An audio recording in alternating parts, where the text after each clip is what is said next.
Okay. नमस्कार. नमस्कार. नाबार्ड अर्थसहाय्य जीवा नैसर्गिक शेती प्रकल्प संस्कृती संवर्धन मंडळ सगरुळी आज दिनांक 21/12/2025 गाव बाबुळगाव येथील भीमराव मुंडे काका यांच्या शेतामध्ये आज आपण गहू आणि ज्वारी या पिकांकरता जीवामृताचं प्रात्यक्षिक डेमो आपण तयार करीत आहोत. जीवामृत तयार करण्यासाठी एक प्लॅस्टिकचं बॅरल घेतं 200 लिटरचं.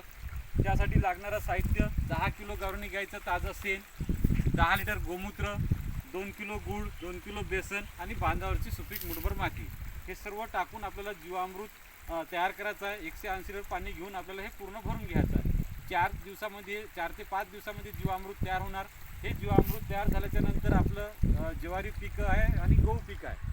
या पिकांना आपल्याला बुडाला ड्रिंचिंग पण करायचं आहे आणि वरून फवारणी करण्यासाठी 2 लिटर आपण गाळून घेऊन वरून सुद्धा जीवामृताची फवारणी करायची आहे.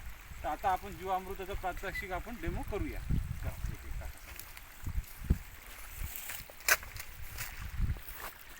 10 किलो शेण घेतलं आणि हे टाकत गोमूत्र ह्याच्यामध्ये हे मिक्स केलं. किलो बेसनाचं मिक्सिंग करून ह्याच्यामध्ये हे परत मिसळतो. हे 2 किलो गुळाचं पाणी हे करून त्याचं हे आपण ह्याच्यात टाकतो. बांधावरची सुपीक माती ही मुठभर ह्याच्यात टाकून मिक्सिंग करतात.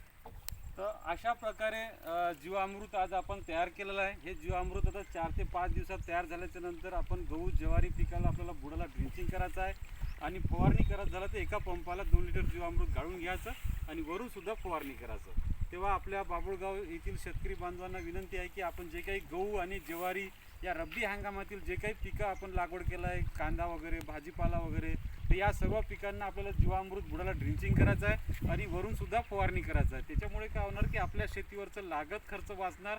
आपल्याला कृषी केंद्रातून कोणतंही रासायनिक खत आपल्या पिकाला द्यायची गरज नाही. फक्त जीवामृत दर 15-15 दिवसाला महिन्यातून 2 वेळा पाण्याच्या पाण्यासोबत जर जीवामृत दिलं तर आपल्या पिकावरचं रासायनिक खताचा खर्च कमी होणार. कारण की आपल्या जीवामृतामुळे अनंत कोटी जीवाणू तयार होणार आहे. हे जीवाणू आपल्या जमिनीमध्ये दिल्याच्या नंतर आपल्या पिकाला दिल्यावर आपल्या पिकाला 16 प्रकारचे अन्नद्रव्य विरजनच्या स्वरूपात जमिनीतून आपल्या पिकाला मिळणार.